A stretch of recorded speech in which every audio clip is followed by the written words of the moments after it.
Can you guys hear me okay? Yeah? Awesome.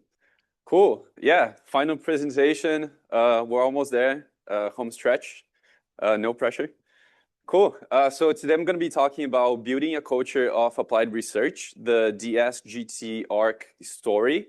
This is something that I've been doing for the past 3 years, something that I'm super passionate about, and hopefully you get to see some of that passion through the presentation today. So if you'd like to follow these slides, here's the QR code. Okay, so a little bit about myself. My name is Murilo Guscinelli. I'm a machine learning engineer at a startup called Voxel 51. We basically make software for computer vision and AI systems. Before Voxel, I was a software engineer, and before that, I was a data scientist. I'm currently at OMSCS. I have 3 classes left. I'm almost done. And I'm also involved at Georgia Tech with applied research in machine learning. I'm really interested in deep learning, computer vision, representation learning, and also research about biodiversity conservation. And fun facts, I'm from São Paulo, Brazil. I've been living in the US for about 13 years or so.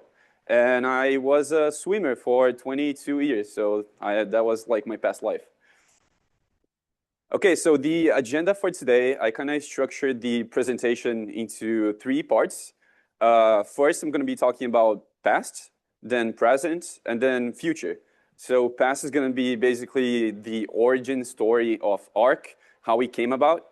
Present is going to be what we are currently doing today, and future is going to be basically what I'm mostly excited about in the future semesters. Cool, so let's talk about DSGT. So DSGT stands for Data Science at Georgia Tech. That's an actual club here at Georgia Tech that was created by and run by undergraduate students. So GT has many clubs.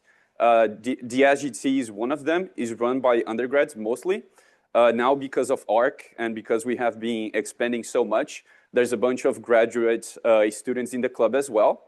But yeah, it's a student-run club here at Georgia Tech. Being a club, you get a bunch of really nice perks, like you can get grants from the university. Like if we're doing some kind of LLM-based approach, we can get credits for running APIs, like for Claude or whatever. So it's a data science club here at Georgia Tech. And ARC, it stands for Applied Research and Competitions. So basically what we are an independent, student-led research group tackling machine learning and information retrieval tasks in competitive research challenge settings. So basically what we do, we provide a structured way for students who are interested in getting started doing research. We basically provide a structure and a community for you to be successful in doing independent research at Georgia Tech. So we have a website. You can check it out. We also have a FAQ page on the website. So if you have any questions, the answer might be in the FAQ. We also have a YouTube channel. So basically all of the meetings that we host, like the monthly meetings, we ended up recording them and putting on YouTube. So those are available for you guys to watch if you like. And talking about how I got involved, it's impossible to talk about ARC without talking about Anthony. And if you know Anthony is really awesome. He became a really, really good friend of mine. And I actually met Anthony at the OMSCS conference back in 2023.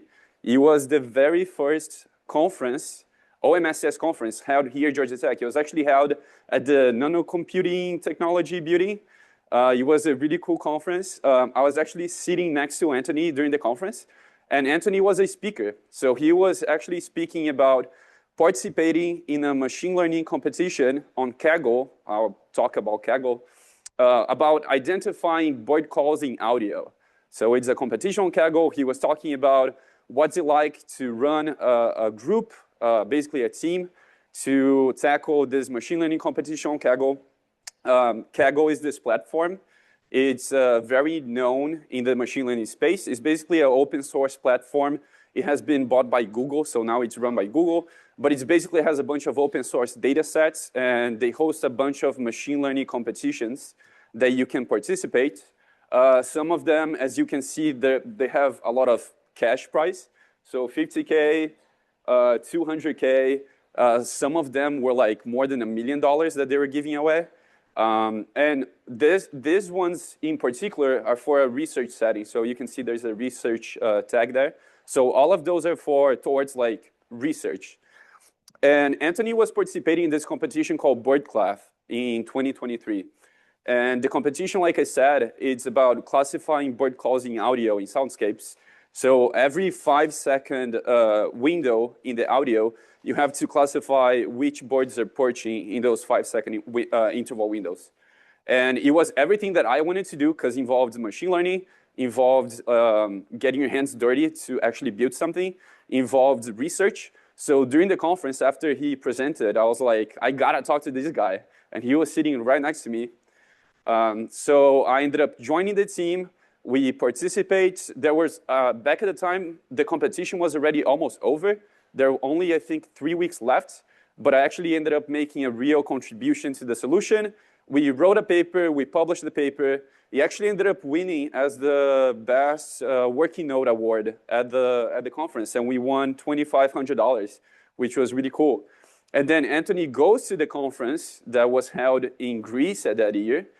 And he presents the paper. And he comes back and he says, I think we should try to scale this, because there's so many really interesting competitions being held in this particular conference. And there's so many students at Georgia Tech that wants to do research. So why not, why we shouldn't start something? And I've been helping Anthony to scale this since then. So back in 2024, we started scaling the group. Yeah, we had many teams participating. We published, the conference was held in Grenoble, France. We ended up going to France. So you have a picture of Shashank, me, Anthony, and Terry, a picture of Anthony presenting and Shashank presenting, and then just Anthony and I traveling in Switzerland after the conference, which, talking about traveling, just showing you guys that research is just a lot more about just publishing. And truly, at least for Anthony and I, this has been also a big excuse to travel to Europe every year. And just trying to persuade you guys to join us. I got some really pretty pictures of our trip. So this is where the conference was held in Grenoble, France. Grenoble is by the French Alps. So you can go to basically a fortress. They have a fortress on top of a really big mountain, basically. And you have a really cool panoramic view of the entire city. And then this is actually the picture of the university campus. Like, so beautiful. You're surrounded by the Alps. And then after, we ended up going to Annecy. It's a city also in the French Alps, kind of towards going Switzerland. It's really pretty, really underestimated. Basically like the French Venice. So super pretty. This is another picture of the city. More pictures of Annecy. And then here is Geneva. There's a cathedral in Geneva in Switzerland. You can also have like a panoramic view of the entire city, which is awesome. Geneva as well, and then the sunset at Geneva. So not only we ended up going to the conference and presenting, but then we also got some time off, and we ended up like just traveling throughout Europe. And that was in 2024. And then 2025, we kept doing research. We expanded the group even further. Now there was a bigger group of people. I think there were 10 people total that ended up going to Madrid, Spain. That's where the conference was held last year. We actually have some of those people here today. So would you guys mind raising your hand? David, Bishoy, Jason right there. We have some other people. Jeanette is also here. Oh, Jeanette, there you go. Yeah, so they ended up going to Madrid. Unfortunately, I was not able to go, but they went, and I think they had a great time. You guys can talk to them. So I've been talking about like research and the group and the things that we have done, but I haven't talked about CLE or CLEF. I've been using those words interchangeably. They mean the same thing. The organizers of CLEF, they're French. So when I went to the conference, they were saying like CLE, and I'm like, what's CLE? And it's the same. CLEF stands for Conference and Labs of the Evaluation Forum. I think the two really important words are labs and evaluation. I'll talk more about that in a bit. But basically, this conference addresses multilingual and multimodal challenges in machine learning and information retrieval. Labs, there are many different labs in the conference. So in 2026, those are the 16 labs that the conference provides. Each lab is trying to tackle basically a different challenge. So for example, we have BioAsk, which is about biomedical semantic indexing, question answering. We have eRisk, which is the lab that David was doing about early risk prediction on the internet, basically mental health in text. We also have FinMM so for the people who are interested in doing anything related to finance, that lab is purely about finance. We have ImageCLE, multimodal challenges in CLE. So Samir here also participated in ImageCLE this year. LifeCLE is the one that I'm mainly involved with, which is about multimedia retrieval in nature, so biodiversity conservation, mostly computer vision tasks. Quantum CLE, so if you like quantum computing, there's a lab for quantum computing. I think there's a flavor for anything, like anything that you like. Oops, we have a flavor for that. Talking about the labs and how popular they are, this is the unique registered teams this year. So you can see the ImageCLE is really popular, followed by Exist and LifeCLE. So you can see like how popular each lab is based on the number of teams that are participating. Talking about CLE in general, so CLE or CLEF is the conference, and then you have the 15 or 16 labs, and each lab has many tasks. So if we focus on LifeCLE specifically, I talked about BirdCLEF, which is one of the tasks within the LifeCLEF lab, but LifeCLEF also has those other tasks here. So AnimalCLEF is about re-identification of animals. An example of that, I don't know if you guys have heard of the Happy Whale app, that if you ever take a picture of like a whale's fin, it can identify the specific whale that is, and that helps like marine scientists to identify patterns of migration on whales and identify which whales are still alive. So this task is trying to solve something like that, but with other animals like salamanders and turtles and cheetahs and other types of animals. FathomNet CLEF was set up by MBARI, the Monterey Bay Aquarium Research Institute. So it's about identifying marine species images. PlantCLEF is about identifying plant species images. So all of them are biodiversity. All of them are about computer vision. All of them are part of the LifeCLEF lab. So in a lab, you have many tasks that you can choose from. The competition timeline, competitions usually open January, February. Each lab has their own individual timeline, but they open in January and they close in May. And that's when the competitions usually happen.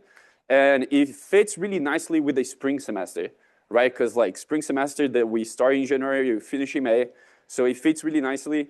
June is when we go, basically when we go through the peer review process of the paper. So after the competition ends, we have a few weeks to submit a working note paper of the solution that we have done to go through peer review.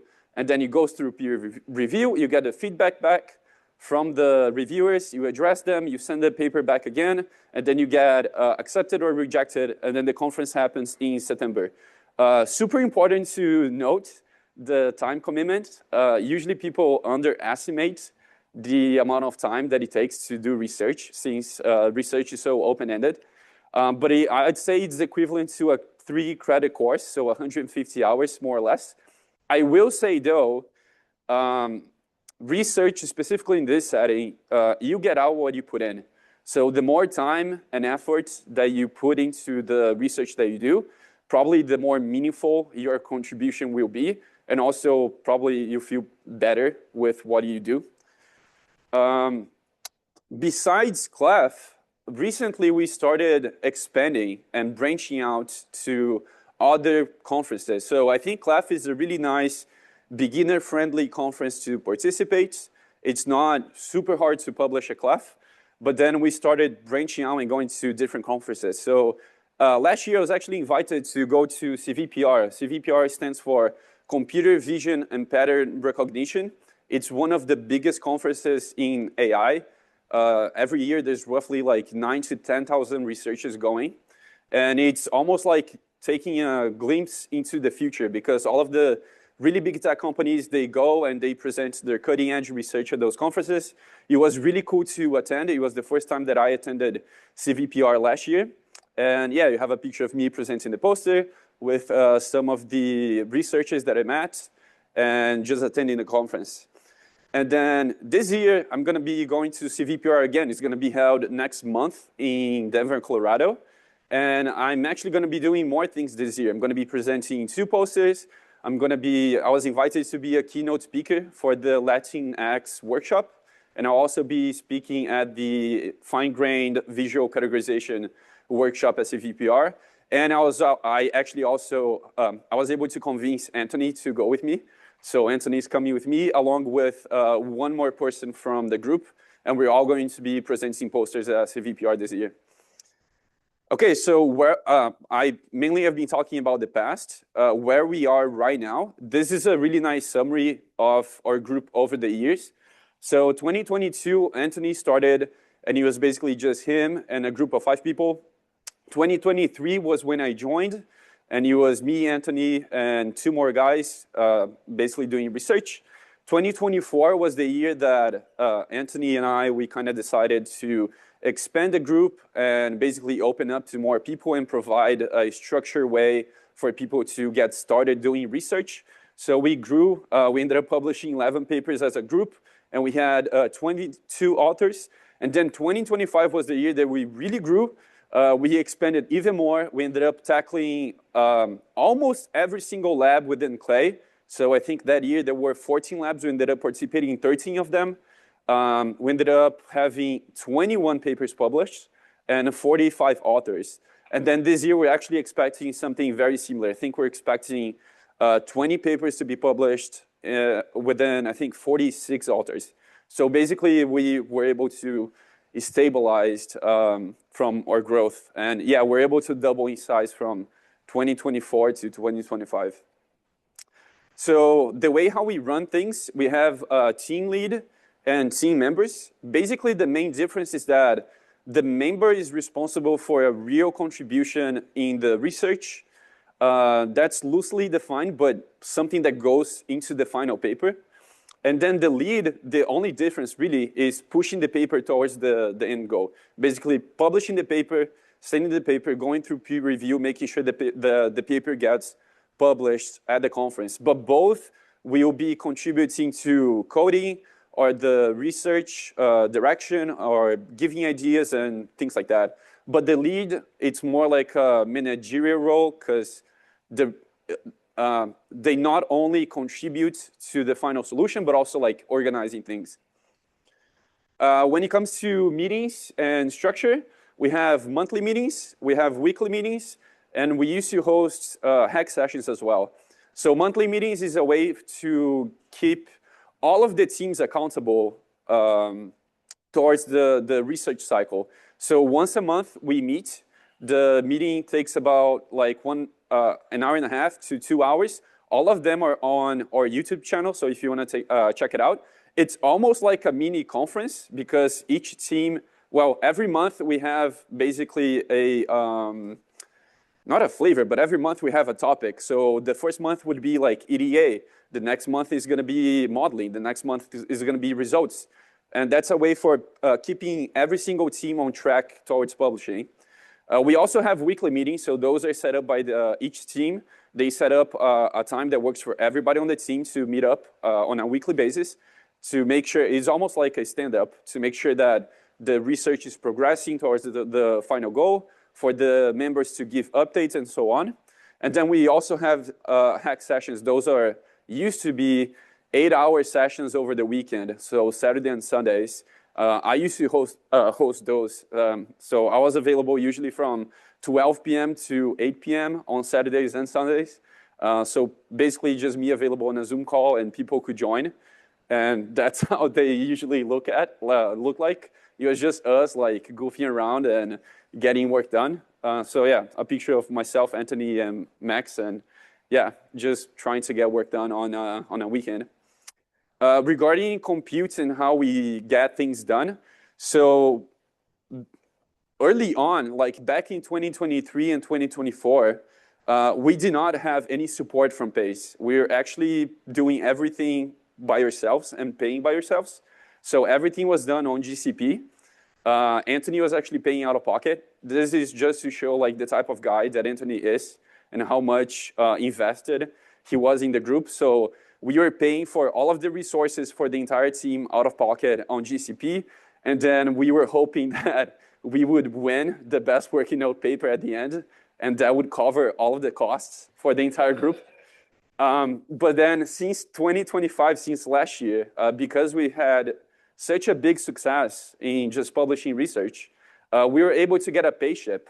So now we work with PACE, and we're so grateful because we would not have been able to scale the way that we have if it wasn't for the support of Georgia Tech and the PACE team. So PACE, if you don't know, is the high-performance computing cluster here at GT. If you're taking classes, it's most likely available to you to use as well. Really good resource to actually learn, like how to use Slurm and schedule jobs and things like that. And then the SGT, this semester, actually, we ended up getting the biggest partnership with PACE. We ended up getting $20,000 in credits this semester, which was the biggest partnership that PACE has ever done. The engineer PACE actually emailed me and saying that it took me forever to set up all of the accounts, but I'm finally done, finally with all caps. I thought that was funny. Spring semesters versus fall semesters. Spring, like I said, it's when we get all of the research done. The fall semester is basically an interest group, kind of like a book club, the way how we run things. I'm just going to speed up through things because I'm almost out of time. And then we also provide a new CS 8903. Recruitment process, the fall interest group, if you're interested in joining us, there's no recruitment. You basically just apply through the website, and then you just join our meetings. For the spring semester, when we do the research, we did an interview process this semester, but we're gonna rethink the way how we do things in the future because it's just not scalable. I ended up interviewing like 25 people, that's 12 hours. It's a lot of time on our end. So we're thinking about how to scale this so we can have more people join us. The fall interest group, who is it for? Basically anybody who's interested in getting more experience in machine learning or research. It does have like a book club vibe. And what you're going to gain, hands-on experience in competitive challenges. You're going to learn from people like myself and Anthony and others who are returners and just build connections and skills. We also started offering, this is really big, we started offering a CS 8903 this semester. It's basically, I don't know if it's a course per se, quote unquote, but we do have a partnership with Nick Lytle this semester, and this was the first cohort that we did. So if you are interested in doing research and getting credit towards your degree at Georgia Tech, this is one of the ways that you can do it. We do offer those 3 tracks. You can actually check on the website more about that. And looking to the future. So we're going to Germany this year. The conference is going to be held in Jena, Germany. I'm going to be there, hopefully. We're probably going to have a group of people going again. So I'm definitely super excited about that. How you get involved? This is our website. So we're going to be posting updates there. Basically, it's the single source of truth. Maybe we're also going to be posting updates on AdStem or maybe like an email blast, maybe. I have to talk to the organizers about that. And with that, I want to kind of leave you guys with this. So today I talked about how to build a culture of applied research. On another note, there's a really good professor, or he used to be a professor at Carnegie Mellon. His name is Randy Pausch. He wrote a book about named The Last Lecture. His last lecture is actually available on YouTube. I'm not going to give any spoilers. It's a little bit sad, but also incredibly inspiring. He was one of the reasons why I ended up deciding doing something in computer science. But he basically introduces this idea of a head fake, which is he's talking to you about something, but he's actually teaching you about something else. And this is actually what I tried to do here today. So today my talk was about applied research, but not really just about building a culture of applied research. It was really about how to make the most out of OMSCS. I think it really comes down to those three things: finding people who have similar interests as you, building something together, and helping others along the way. When I go on Reddit sometimes, I see people who graduate from the program and they say, oh, I haven't made any friends. And that makes me really, really sad, because running this group and meeting these people and all of the experiences that I've had just made the program so much more meaningful to me and really changed my life in a positive way. And hopefully if you follow those things and you find the people that have similar interests as you, build something together and help others, at the end, you're going to be creating something like this, a bunch of memories that you're going to take with you for the rest of your life. It started here at OMSCS 3-4 years ago, just me and Anthony having something common together, and then expanding to so much more. And it has been truly super meaningful to me. And hopefully you guys can find something like that too. On that note, building connections, we're going to go to like Burley's bar tonight. If you like to go, I'll post on Slack the details. It's really cool. They do like live jazz from 7 p.m. to 10 p.m. It's going to be at the Bell Line. It's a vibe. I'm going to be there. So if you guys would like to come, just come say hi. With that, thank you so much to everybody, in particular the SGC leadership, the ARC, all of the 20 teams participating, Jason, who's here, David, Ritash, who was not able to make it, the OMSCS conference organizers, thank you so much. And a special thanks to Anthony that is not here today. And also Dr. Lado, thank you so much for the partnership and trusting us. And yeah, thank you so much.